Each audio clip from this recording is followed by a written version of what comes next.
बिस्मिल्लाहिर्रहमानिर्रहीम नहमदुहु व नुसल्ली अला रसूलिहिल करीम अम्मा बाद।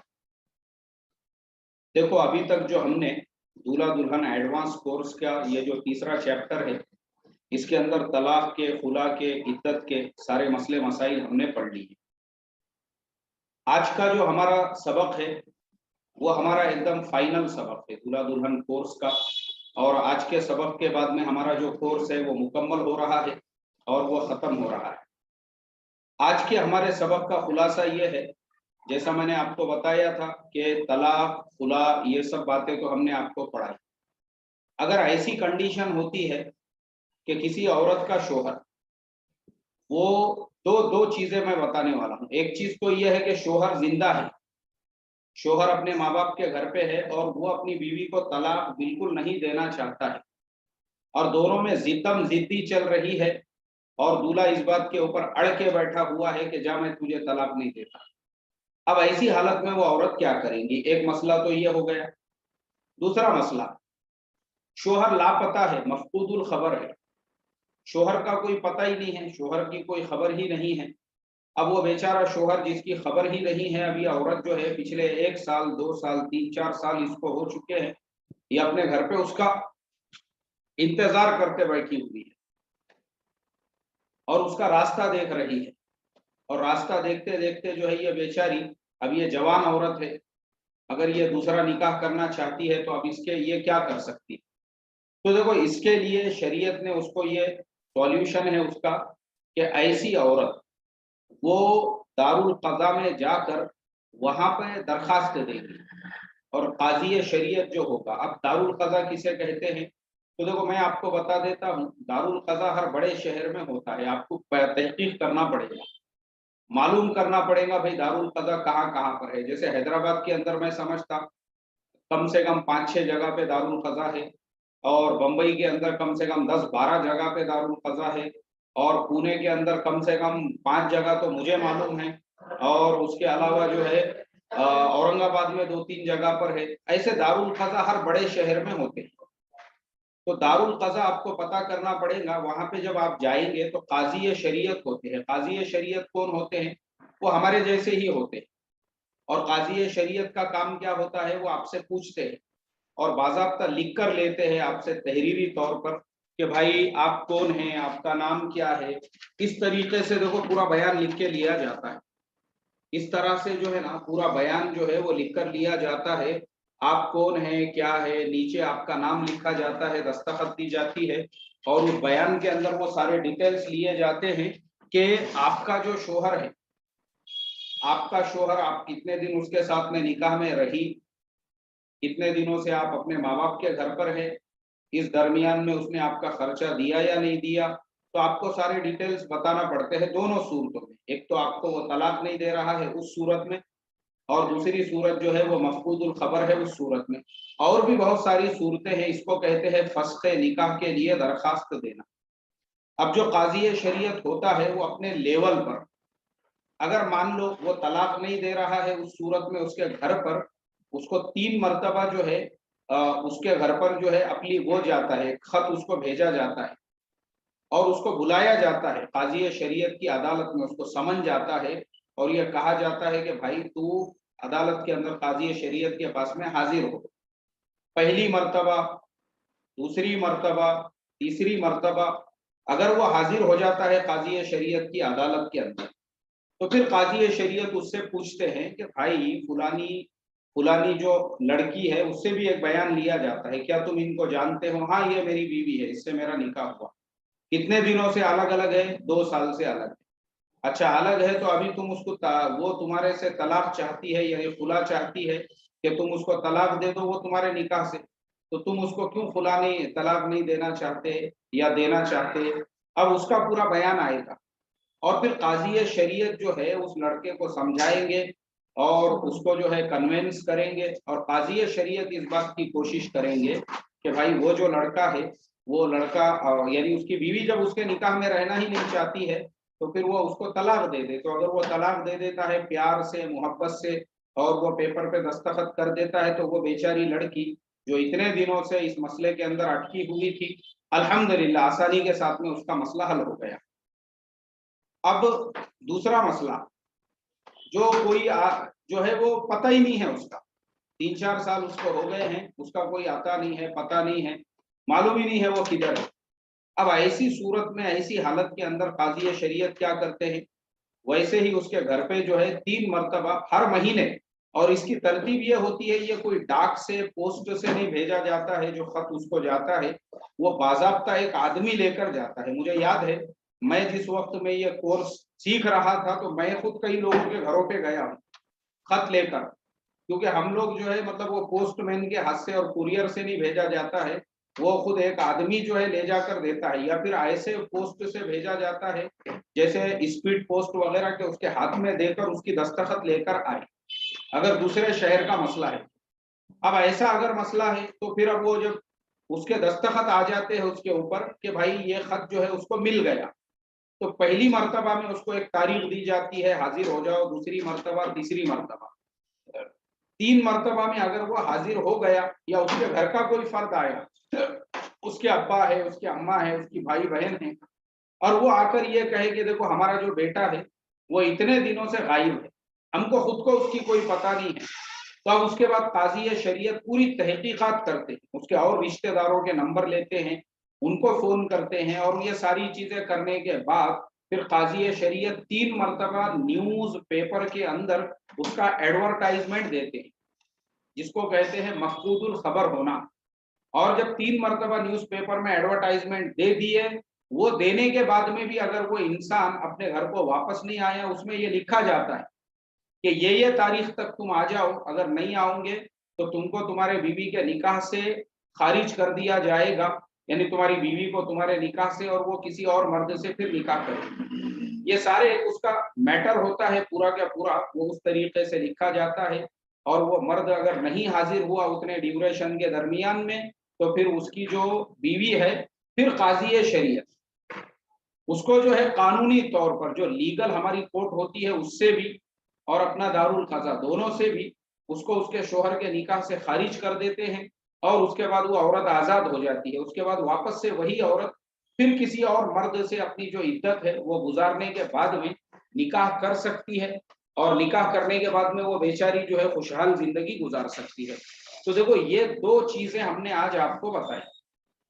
एक तो ऐसा मर्द है जो तलाक नहीं दे रहा है, तो आप क्या करोगी, और दूसरा वो है जो गायब हो जाए तो फिर आप क्या करेंगे।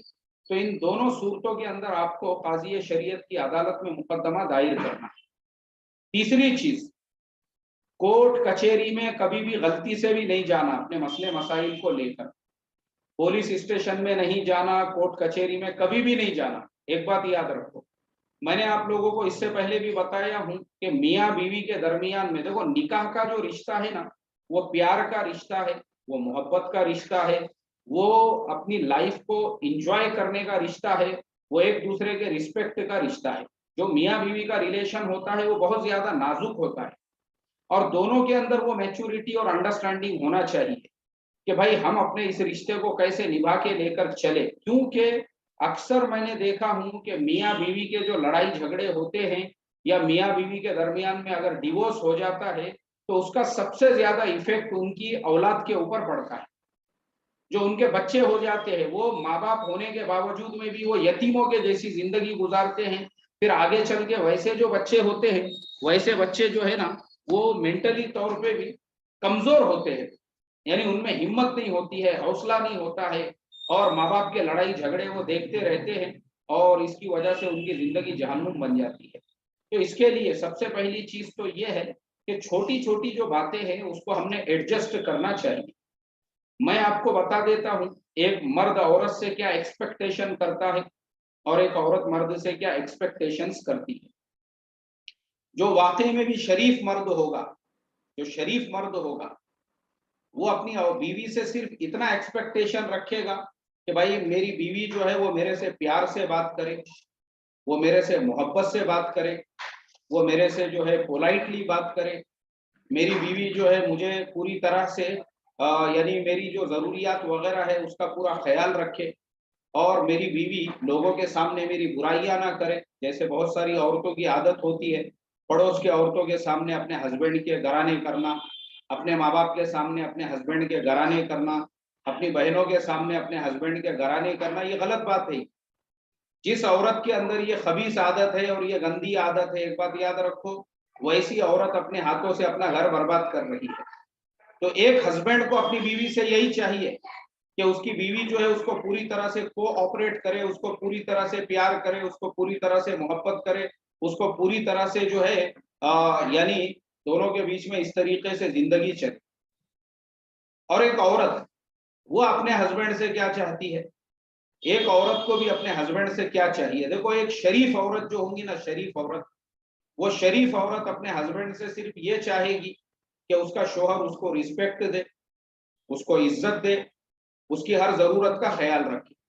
तो जो हमारे जितने भी मेल स्टूडेंट्स हैं वो इस चीज को याद रखें कि ये प्यार मोहब्बत का जो रिश्ता है, मियाँ बीवी का रिश्ता, ये प्यार मोहब्बत के साथ में आगे बढ़ता है। तो इसके लिए हस्बैंड की जिम्मेदारी ये होती है कि वो अपने बीवी को हमेशा रिस्पेक्ट दे, उसको इज्जत दे, उसकी छोटे से छोटी चीज की तारीफ करे, उसकी चीजों को बढ़ावा दे।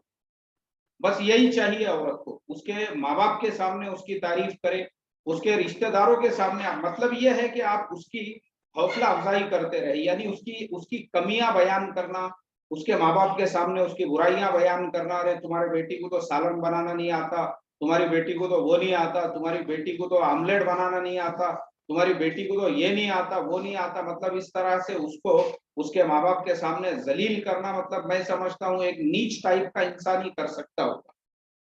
तो ऐसा कभी भी मत करो, क्योंकि तुमने जब किसी से निकाह किया है तो उसको निभाओ। मर्द जो होता है ना, मर्द वो रिश्ते को निभाता है, और जो मर्द नहीं होता है तो फिर वो क्या है, औरत में कमियां ढूंढता है, उसके अंदर कमियां तलाश करता है। तो वैसा नेचर, वैसा मिजाज मत बनाओ। तो इसके लिए जो दोनों का भी रिश्ता है, अगर दोनों के भी बीच में एक दूसरे से कोई शिकायत भी, अगर बीवी को हस्बैंड से कुछ शिकायत है, हस्बैंड को बीवी से कुछ शिकायत है, तो कोशिश करो उसको अपने तौर पे हल करने की। अगर आपके बेडरूम के अंदर का मसला है, बेडरूम के अंदर का, उसको बेडरूम में ही हल करो। जैसे मिसाल के तौर पर एक हस्बैंड जो है वो अपनी बीवी को किस करना चाहता है और बीवी इनकार कर रही है, या वो जो बीवी है वो हस्बैंड जो है वो चाहती है, वो हस्बैंड को जो है अपनी तरफ उसका चेहरा करना चाहती है, वो या वो ये चाहती है कि हस्बैंड जो है उसको पूरी तरह से टाइम दे, वक्त दे। अब ये एक बेडरूम के अंदर का मामला है।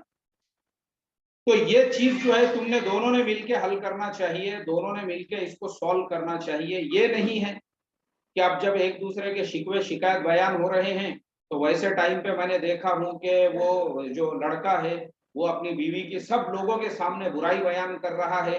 बोले ये जो है मुझे बेडरूम के अंदर सेक्सुअल पूरी तरह से कोऑपरेट नहीं करती थी, और ये ऐसा करती थी, और ये गंदी रहती थी, और ये वैसा करती थी। तो मैंने उसको बोला, मैं बोला भाई, ये जो मसला है ये बेडरूम के अंदर की चार दीवारी का था, तूने उसको प्यार मोहब्बत से कितनी मर्तबा समझाया, मुझे ये बता। ये तेरा काम है, वो तेरी वाइफ थी, तेरी बीवी थी, तो तू उसको अच्छे से अच्छा शैम्पू लाकर दे सकता था, तू उसको समझा सकता था, बता सकता था, और तू जो है प्यार मोहब्बत से उसको निभा के लेके। ये नीच हरकत है। मैं बोला तू सब लोगों के सामने जो है बेडरूम के अंदर की बातें बता रहा है, ये गलत बात है। मैं बोला तेरी, तो ये नहीं होना चाहिए। ऐसे ही एक मसला लड़की का भी है।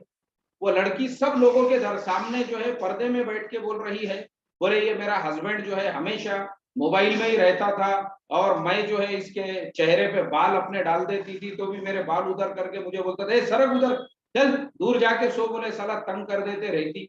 बोले वो इस तरीके से वो सबके सामने जो है उसको जलील कर रही है। तो मैंने वो लड़की को भी बोला, मैं बोला देखो ऐसा नहीं होना चाहिए, बल्कि वो तुम्हारा हस्बैंड है, तुमने उसको रिस्पेक्ट देना चाहिए, तुमने उसको इज्जत देना चाहिए। ये बहुत छोटा मसला है। इस मसले को लेकर एक दूसरे को जलील मत करो, मसलों को हल करना सीखो, हल करना। जैसे मिसाल के तौर पर हम अपने कंपनियों में देखो, अभी बड़ी बड़ी जो कंपनियां चलती है ना, कंपनी, अब जैसे हमारे स्टूडेंट्स में मैंने देखा हूँ अलग अलग टाइप के बहुत से जॉब्स करने वाले हैं। कुछ सेंट्रल गवर्नमेंट के हमारे स्टूडेंट्स हैं, और कुछ हमारे स्टूडेंट्स टीचर हैं। हमारे एक स्टूडेंट जो है अफ्रीका के अंदर माशाल्लाह बड़ा बिजनेस करते हैं। ऐसे ही हमारे कुछ स्टूडेंट्स जो है वो आईटी इंजीनियर है माशाल्लाह, और फिर एक मौलाना भी है, इमाम साहब भी हमारे स्टूडेंट्स के अंदर है, एक डॉक्टर भी है हमारी स्टूडेंट्स। और तो अब ये जितने भी लोग अलग अलग फैकल्टीज और अलग अलग लाइन में आप लोग काम करते हैं, मुझे आप बताओ, ये जो कंपनियां चलती है, जिन कंपनीज में 1 लाख 2 लाख 5 लाख एम्प्लॉइज काम कर रहे हैं, पता है आपको वो लोग कैसे कैसे उनका निजाम चलता है, कैसे उनका सिस्टम चलता है? क्योंकि हर जो कंपनी होती है ना, उसका एक मैन्युफेस्टो होता है और हर कंपनी के कुछ रूल्स होते हैं, रेगुलेशंस होते हैं, कंडीशंस होते हैं। तो कंपनी के अंदर हर चीज के लिए एक चीज तय होती है। जैसे मिसाल के तौर पर आप किसी कंपनी में जॉब कर रहे हैं, तो सबसे पहले आपको जो आपका पहले शुरू में आपको जो ट्रेनिंग दी जाती है, तो आपको बास कंपनियों में 3 दिन है, बास जगह पे 8 दिन है। आपको सिर्फ ये सिखाया जाता है कि इस कंपनी में आपको रहना कैसे, यहाँ पे आपको बैठना कैसे है, आपका वर्किंग जो स्टाइल है वो कैसे होना चाहिए, आपका लोगों से बिहेवियर कैसे होना चाहिए, आपको कुछ प्रॉब्लम आता है, किस टाइप का प्रॉब्लम आए तो उसको आप कैसे हल करोगे।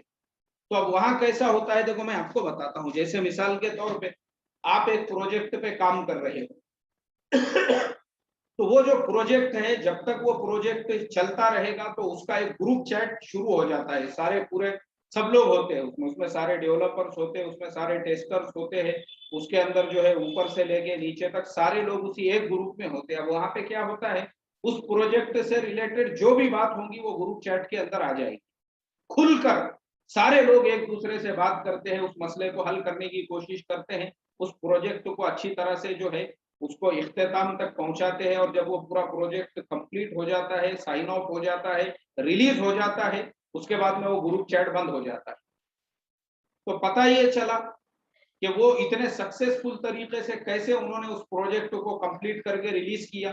तो पता ये चला कि जितने भी लोग थे उनके अंदर उतनी मैच्योरिटी थी, उतनी अंडरस्टैंडिंग थी, और जो भी इशू आया उन्होंने खुल के एक दूसरे के सामने जो है उसके ऊपर बातचीत की। अब जब उन्होंने खुल के एक दूसरे के सामने उससे बातचीत की तो उनका प्रॉब्लम ग्रुप चैट के अंदर ही हल हो गया, ग्रुप चैट के बाहर आया ही नहीं है वो इशू।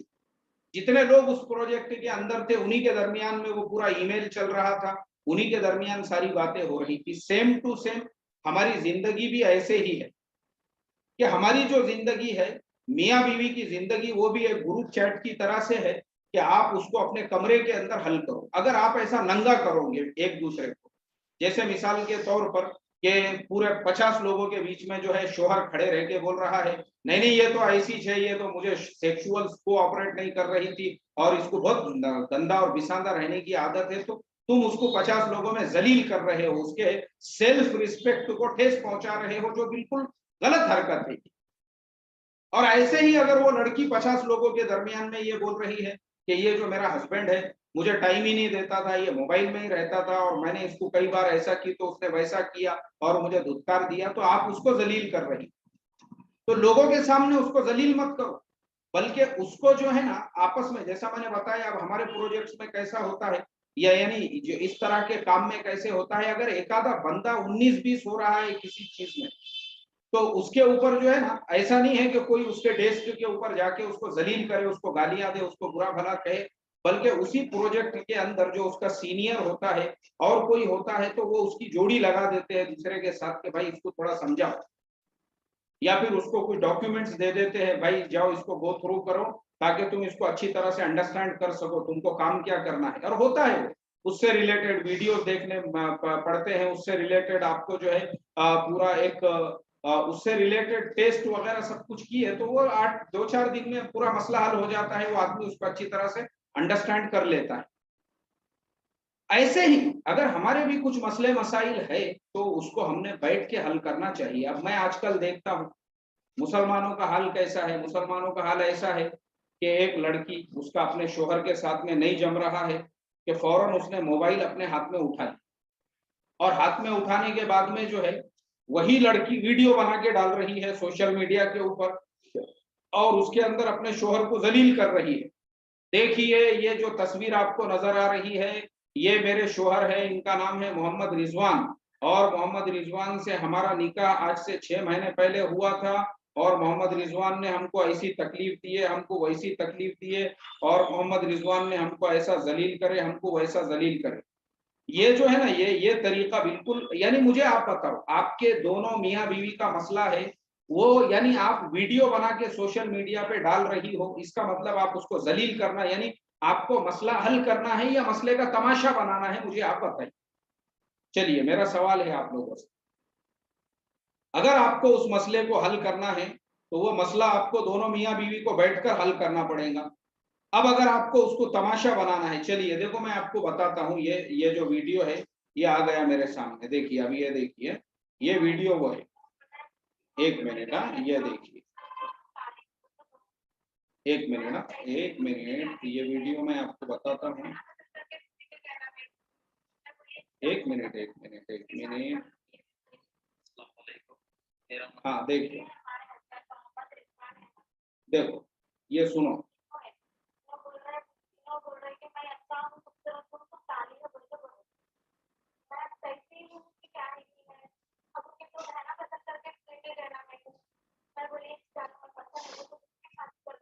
अस्सलामुअलैकुम, मेरा नाम मोहम्मद रिजवान अहमद है, मैं चंदलाल बारादरी में रहता हूँ, और जो हमने लिखा है वीडियो पे है, और आज अभी नाम है उनका जी।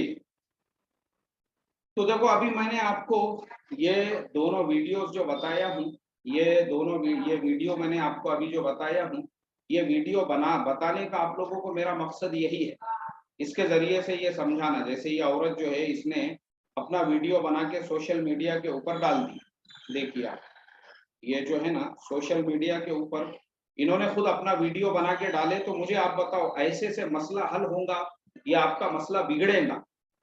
तो दो मियाँ बीवी के बीच का जो मसला है, आप उस मसले को तमाशा बना रहे हो, आप उस मसले को पब्लिक के अंदर उछाल रहे हो। तो इसके लिए कभी भी आप दोनों मियाँ बीवी के दरमियान में कोई भी मसला हो, चाहे छोटे से छोटा हो, बड़े से बड़ा हो, उसको मियाँ बीवी दोनों मिलकर अंडरस्टैंडिंग के साथ में हल करे। ये आपकी अपनी लाइफ का मसला है, आपकी अपनी जिंदगी का मसला है, उसको तमाशा मत बनाओ ऐसा, उसको पूरे पब्लिक के सामने उछालो मत। ये अगर आप इस तरीके से करते हो और पूरे पब्लिक के सामने उस मसले को लाते हो और उस मसले को उछाल रहे हो, तो इसका मतलब ये है कि आप खुद अपने हाथों से अपनी जिंदगी बर्बाद कर रहे हो। तो ये इस तरह से मसला हल होना चाहिए। और अगर आपको जब तक हस्बैंड और वाइफ दोनों को एक दूसरे की तरफ से फिजिकल टॉर्चर नहीं होता है, मान लो अगर हस्बैंड अपनी वाइफ को फिजिकल टॉर्चर कर रहा है, या वाइफ जो है वो अपने हस्बैंड को जो है फिजिकल गुंडे ला के टॉर्चर करा रही है, तो उसके बाद में फिर आप उस मसले का कुछ हल जो है अलग तरीके से निकाल सकते हो कि भाई कौम के लोगों को बिठाओ, समाज के लोगों को बिठाओ और उस मसले को हल करने की कोशिश करो। ऐसे ही थोड़े दिनों पहले और मैंने एक वीडियो देखा, वो भी है मेरे पास, लेकिन वो यूट्यूब पे नहीं है इसलिए मैं आपको नहीं बताता हूँ, वो पर्सनली मुझे किसी ने भेजा। उसके अंदर भी एक औरत ऐसे ही उसने वीडियो बनाई और फुलाने साहब के साथ में बोले मेरा निकाह हुआ है और वो ऐसा कर रहे हैं वैसा कर रहे हैं। अरे जब तेरा निकाह हुआ है तो जो रिलेटेड पर्सन है उससे बात करना भाई तू। सोशल मीडिया पे वीडियो बनाकर डालने का मतलब उसका सॉल्यूशन क्या है? तो इसके लिए देखो मेरी आप तमाम लोगों से, आज का हमारा आखिरी सबक है और कल से हमारा सबक नहीं होगा, तो बस इतनी ही रिक्वेस्ट और दरखास्त है कि मियाँ बीवी का रिश्ता बहुत नाजुक होता है, ये प्यार का रिश्ता होता है, ये मोहब्बत का रिश्ता होता है, ये रिस्पेक्ट का रिश्ता होता है। इसको प्यार से, मोहब्बत से, रिस्पेक्ट से लेकर चलो। और जैसा हमने आपको पिछले असबाक में सारे हुकूक वगैरह बताए हैं कि सास का क्या हक होता है, बहू का क्या हक होता है, ननन का क्या हक होता है, भावच का क्या हक होता है, वो सारे हुकूक एक दूसरे के अदा करो, इंशाल्लाह आपके जिंदगी में कभी भी प्रॉब्लम्स क्रिएट नहीं होंगे। तो बस इसी के साथ में हमारा आज का जो सबक है वो खत्म होता है, मुकम्मल होता है। अब आप लोगों को हम जो है एक क्वेश्चन पेपर वो भेजेंगे, उसके सारे आंसर्स आप हमको दीजिए और उसके बाद में फिर इंशाल्लाह आप तमाम लोगों को हमारी तरफ से एक सर्टिफिकेट भी उसका दिया जाएगा। अब आप लोगों में से किसी के जो कुछ सवालात वगैरह है तो आप मुझे व्हाट्सएप के ऊपर भेज सकते हैं मैसेज।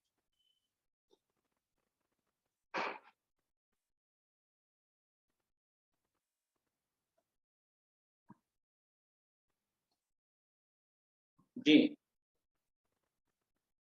जो भी आपके सवालात होंगे। मैं देख रहा हूँ माशाल्लाह बहुत सारे लोगों के मुझे सवालात नजर आ रहे हैं। सबसे पहले तो फिरदौस भाई ने लिखा है खुला का टॉपिक थोड़ा सा रिपीट कर दीजिए प्लीज। हाँ फिरदौस भाई, खुला का जो है ना, खुला का हमने ये बताए थे कि भाई अगर किसी को शोहर के साथ में नहीं रहना है तो वो काजी शरीयत की अदालत में जाके दरखास्त दे, काजी शरीयत उसका महर उसको लौटाने लगाएंगे और दोनों का निकाह उसको तलाक देने लगाएंगे शोहर। फिर ये मैसेज आया है, this initiative which you took will change many life, the way you explain with practical examples is remarkable. अल्लाह आपको इस दुनिया में और आखिरत में इसका बेहतरीन नेमतों से नवाजे भाई, आमीन सुम्मा आमीन। गुजरात से हमारे आमिर भाई का मैसेज है, मौलाना का मैसेज है, माशाअल्लाह, अल्लाहुम्मा ज़िद फज़ील, आमीन सुम्मा आमीन मौलाना, हैदराबाद से। और तनवीर भाई ने लिखा है, जज़ाकल्लाह for your time and this course, each and every session was full of knowledge for me, जज़ाकल्लाह भाई। अब्दुल्ला भाई ने लिखा है, सर मैं थोड़ा लेट ज्वाइन हुआ, मुझे शॉर्ट में समझा दीजिए। भाई अब्दुल्ला भाई वही था मसला जो हमने बताया कि एक दूसरे को रिस्पेक्ट और इज्जत के साथ में शादीशुदा जिंदगी होना चाहिए। चलिए, इसी तरह से हमारी एक स्टूडेंट है, उसने लिखा है, हजरत डिवोर्स के बाद जो लोग बदनामी करते हैं उसके बारे में बताए। मतलब क्या बदनामी करते हैं, कैसी बदनामी डिवोर्स के बाद? देखो डिवोर्स जो है ना, ये कोई बदनामी का जरिया नहीं है, बल्कि डिवोर्स मैंने इससे पहले सबक में बताया है। आप अगर उस सबक में रही होंगी तो मैंने उसमें डिटेल्स में ये बताया कि डिवोर्स जो है, अगर आप दोनों का नहीं जम रहा है तो बिल्कुल आप डिवोर्स लो। एक दूसरे के साथ जबरदस्ती रहने की जरूरत नहीं है आपको। और डिवोर्स जो है वो रहमत है, वो अगर आप दोनों में नहीं जम रहा है, वरना वही हाल होगा जो मैंने बताया मिसाल देके उस दिन, कि एक ड्राइवर ने अपनी बीवी पे पूरा पेट्रोल डाल के उसको मार दिया। अल्लाह हिफाजत कर। जी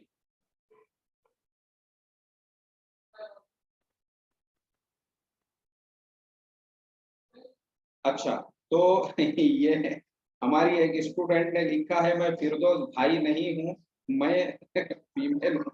भाई माफी चाहता, असल में क्या है, कुछ नाम जो है ना वो दोनों तरफ होते हैं, जैसा फिरदौस है, अंजुम है। इससे पहले भी हमारी एक स्टूडेंट थी, उसका नाम अंजुम था, तो मैं उसको अंजुम भाई बोलता था, क्योंकि हमारे हमारे एक अंजुम भाई दोस्त भी है जो एक पॉलिटिकल पार्टी में भी है, और विचारों ने बहुत बहुत सारे यानी सोशल वर्क करते रहते, तो वो असल में कॉमन नाम होने से थोड़ा सा, फिरदौस असल में मेरा एक स्टूडेंट था, और मुझे असल में उसकी बहुत यानी वो मेरा बहुत क्लोज स्टूडेंट था फिरदौस, और उसका इंतकाल हो गया पिछले साल। तो मुझे जो है ना इस वजह से वो हमारा जो स्टूडेंट था, मैं उसकी खासियत आपको बता दूं कि उसने मेरे पास मकतब के अंदर, मैं मकतब में उसको पढ़ाता था और वो इंग्लिश मीडियम से पढ़ता था, तो उसने मेरे पास में मकतब के अंदर तकरीबन जो है 3-4 पारे हिफ्ज कर लिया था, और वो इंग्लिश स्कूल में वो बाद में एमबीबीएस एमडी डॉक्टर बना हुआ अल्हम्दुलिल्लाह। तो इस वजह से मुझे ऐसा लगा जी। चलिए, और best course enjoy it and hopefully we will apply it on in our life, माशाल्लाह जी।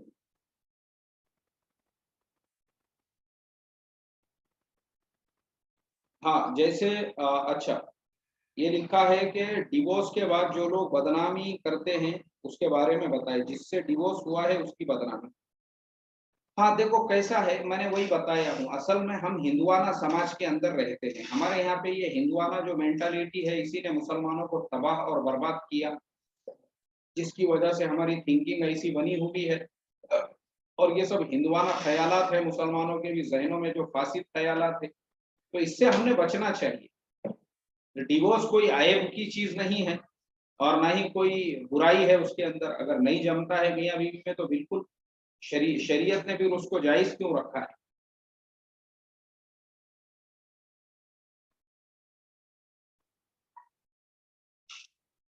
अब्दुल्ला खान साहब ने लिखा है, नांदेड़ से, सर लास्ट क्लास है, बहुत जल्दी टाइम गुजर गया, आपकी क्लास को मिस करेंगे।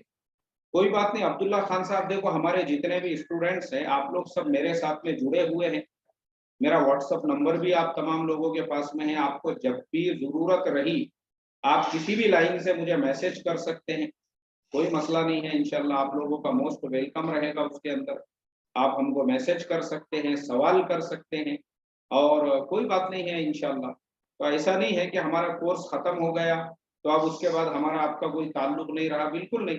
आप यूट्यूब पे रोजाना हमारे वीडियोस देखो और हमारे से जब भी आपको जो बात करना है आप करो। और वैसे हमने जो है फीमेल्स के लिए एक सिस्टर्स के नाम से ग्रुप बनाया हुआ है, तो हमारी जितनी फीमेल स्टूडेंट्स वो ग्रुप में है तो अच्छी बात है, जो नहीं है वो भी मैसेज करो कि मुझे भी ऐड होना है, तो हम इंशाल्लाह उनको भी वो सिस्टर्स के ग्रुप में ऐड कर देंगे। चलिए, तो मैं देख रहा हूँ मैंने तकरीबन आप तमाम लोगों के सवालों के जवाब दे दिया हूँ। और शाहरुख भाई ने लिखा है माशाल्लाह सारे सबक बहुत सीखने को मिला, इंशाल्लाह हम अमल करेंगे मुफ्ती साहब। और कुछ बुक्स और नाम से सजेस्ट करें जो आपने हमको पढ़ाए। देखो असल जो है, एक तो हजरत थानवी रहमतुल्लाह अलैह की शादी के उन्वान से एक किताब है इस्लामी शादी। दूसरे जो है बहिश्ती जेवर नाम की किताब तो आप लोगों को पता ही होंगी। और तीसरे जो है मुंतखब अहादीस वगैरह आप अपने घरों में उसकी तालीम करें, या फिर हमारे स्टूडेंट्स में अगर कोई स्टूडेंट्स दूसरे मसलक के हैं, जैसे ये जो तबलीग से जुड़े हुए नहीं है, तो वैसे स्टूडेंट्स भी अपने घरों में दूसरी जो हदीस की किताबें हैं, बहुत सारी किताबें आती है, उसकी अपने घरों के अंदर तालीम वगैरह करें, ताकि आपके घर के लोग भी जो है वो रोजाना उनको उससे तालीम मिलती रहे। चलिए अब देखो हम आपसे इजाजत लेते हैं, लेकिन मैंने जैसा आपको बताया कि हमारा तुम्हारा रिलेशन खत्म नहीं हो रहा है, बल्कि हम लोग एक दूसरे से जुड़े हुए हैं। तो हमारी लाइव मजलिस में भी शिरकत करते जाओ और फेस टू फेस सवाल करते जाओ उसके अंदर। और इसी तरह से कुछ भी मसला रहा तो मैसेज आप लोग मुझे कर सकते हैं, कोई बात नहीं है। वैसे कल शनिचर के दिन हमने एक वेबिनार भी रखा हुआ है, ईशा की नमाज के बाद उसमें शिरकत करो। और एक वेबिनार हमारा दोपहर में भी है, उसके भी मैं आप लोगों को सब अपडेट दूंगा, तो उसको भी करो। और आप लोगों को अगर इस कोर्स से फायदा हुआ है तो आपके जो फ्रेंड्स है, दोस्त है, रिलेटिव्स है, उन लोगों को भी आप हमारे साथ में जोड़ो, ताकि वो लोग भी हमारे साथ में जुड़ने के बाद में इस कोर्स को कर सकें। अस्सलामु अलैकुम वरहमतुल्लाहि वबरकातुहू। अपना ख्याल रखो और अपनी दुआओं में हमको याद रखो।